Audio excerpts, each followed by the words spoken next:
Pessoal, passando pelas notícias do dia, primeira coisa, tá? Múrcio, ministro da Defesa escolhido pelo Lula, já falou e tem passado essa informação para os comandantes militares que 1º de janeiro é para desfazer essas manifestações golpistas na frente dos quartéis, tá? Lembrando que, por exemplo, em Brasília, quartel-general, setor militar urbano, isso aí tudo é área militar. Então, é como se eles estivessem dentro de uma base militar. Se um professor chegasse ali para protestar, levaria porrada na mesma hora. Esse pessoal tá ali por uma conivência criminosa, tá? Do Bolsonaro, é óbvio, é uma ordem de comando. O Bolsonaro diz que é para manter esse pessoal lá, aí o ministro da Defesa acata e etc. Bem, na Folha de São Paulo ainda, né, Alexandre de Moraes afirma que ainda há muita gente para prender por atos antidemocráticos e fake news. O ministro cita detenções nos Estados Unidos por invasão do Capitólio e norte-americano multado por 1,4 bilhão de dólares por fake news. Então, numa discussão que teve hoje no Supremo Tribunal Federal, o Toffoli falou, e depois o Alexandre de Moraes concordou com essa afirmação, de que, olha, a coisa que tá frouxa, porque nos Estados Unidos, por exemplo, aquela invasão do Capitólio, 964 pessoas foram presas em 50 estados diferentes. As penas chegaram até 20 anos de prisão. E eles cobraram aí do STJ um endurecimento na jurisprudência relativo a indenizações, tá? Porque um americano que era dono de um podcast, mas um podcast lá dos Estados Unidos, mentiroso, compulsivo, tal, da mesma linha do Bolsonaro, negócio de cloroquina e tal, e ele foi multado em 1,4 bilhões de reais, de dólares, quer dizer, que daria 8 bilhões de reais, pelas mentiras que ele contou, né, o dano que ele causou na vida das pessoas, etc. Bem, eu trago aqui também uma matéria sobre o sumiço da Bia Kicis, né, ela que é uma das mais radicais, tal. Cadê ela lá na frente do quartel, tal?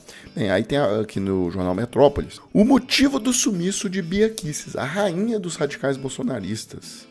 Então, ela aproveitou a onda aí do Malafaia, que Bananinha estava também lá no Catar, Malafaia em Porto de Galinhas, e a turma toda. E aí ela também, ninguém é de ferro, né? E ela foi passear nos Estados Unidos, tá lá um tempão já, inclusive postou foto com o neto do ditador, tá tomando café da manhã com ele. Ela disse o seguinte: café da manhã em boa companhia da querida deputada Bia Kicis. Na verdade, isso é o Instagram dele, postando sobre o café da manhã com ela. Curiosamente, no Instagram dela não tem nada, porque ela não quer mostrar para os manifestantes que ela tá lá na vida boa e eles estão lá pegando leptospirose no acampamento. Bem, tá aqui também no Metrópolis, coluna do Paulo Capelli: Valdemar resiste a contestar diploma de Lula, ou seja, o Bolsonaro queria que o Valdemar entrasse, o PL entrasse, com uma ação de impugnação de mandato eleitoral, mas o Valdemar, depois que ele levou aquela ferrada do Alexandre de Moraes, na primeira gracinha que ele fez,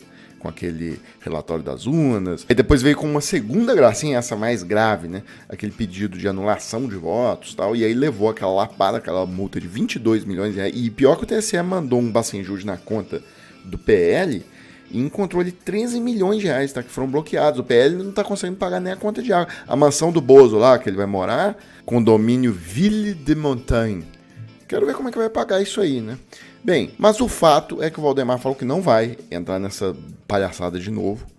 E aí o Bozo agora tá ameaçando invocar o artigo 142 da Constituição para dar um golpe militar. Então tenta, né? Tá ameaçando aí, gritando, então tenta. E aí, pessoal, eu queria fechar esse vídeo falando que a Câmara ontem aprovou a mudança lá na lei das estatais, tá? E essa mudança, muitos veículos de comunicação noticiaram dessa forma, que foi feito para beneficiar o Aloysio Mercadante, tá? Porque o Aloysio Mercadante teria sido dirigente do PT, então ele não poderia assumir cargos em estatais, especificamente aí no caso é o BNDES, a presidência do BNDES. E aí falaram então que a Câmara foi lá e ajeitou a situação do Mercadante. Isso é uma mentira, tá? Isso é uma mentira. Eles chegaram, o carinha do Novo lá, o Marcel Von Ratto, ele chegou a nomear o que foi aprovado ontem como emenda a Aloysio Mercadante. Só que é uma mentira. O Sakamoto, hoje no UOL, trouxe a história verdadeira. Eu vou mostrar aqui pra vocês. Então, o Sakamoto já começa correto pelo título, tá? Central atropela lei das estatais na Câmara, usando Mercadante como desculpa. Tá? É isso que deveria... Porque é o seguinte, o Mercadante não era dirigente do PT, já começa por aí. Então o Mercadante ele já não tinha o impedimento a assumir o BNDES. Agora, o que eles não estão contando é o seguinte, é que em abril, tá aqui na tela a matéria, 6 de abril desse ano, Arthur Lira já falando que queria mudar a lei das estatais. Inclusive, né, fazendo uma articulação com o Bolsonaro. A questão é que, como estava no meio do processo eleitoral, para evitar as críticas, eles deixaram para o ano que vem. Mas o próprio Lira estava articulado com o Bolsonaro para fazer essa mudança na lei das estatais. Tem alguns pontos realmente que tem que ser alterados. Por exemplo, a lei das estatais diz que o sujeito tem que estar trabalhando há 10 anos, no mínimo, de experiência ali na área. Aí você pega, por exemplo, a Petrobras. O sujeito trabalha há 10 anos na área de petróleo, só que a própria lei diz que ele não pode ter tido nenhuma relação comercial com a empresa, com a Petrobras. Só que como no Brasil, qualquer empresa de petróleo ela tem algum tipo de relação com a Petrobras, ou ela é ali uma fornecedora de algum insumo ali para a Petrobras, mas enfim, o mercado de petróleo no Brasil gira muito em torno da Petrobras. Então, basicamente, não existem profissionais que não caiam em nenhuma exigência lá da lei das estatais. Então, eu me lembro muito bem de ter lido isso no Valor Econômico meses atrás. Então, está aqui na tela também, Revista Exame, dia 5 de abril agora, o Lira defendendo a privatização da Petrobras e a revisão da lei das estatais. Tem inclusive um vídeo, tá, do Lira desse dia, e ele falando. Medidas provisórias que possam alterar alguns aspectos da Lei 13.303, ou Lei das Estatais, que permitam uma maior sinergia entre as estatais e o governo do momento. O que se aprovou lá atrás, muito ainda no rebote das operações, das situações que o Brasil passou, transformaram as estatais em seres autônomos e com vida própria, muitas vezes dissociados do governo do momento. É claro, ele dizia isso naquele momento que eles estavam desesperados para baixar a gasolina para o Bolsonaro poder vencer a eleição. Tá?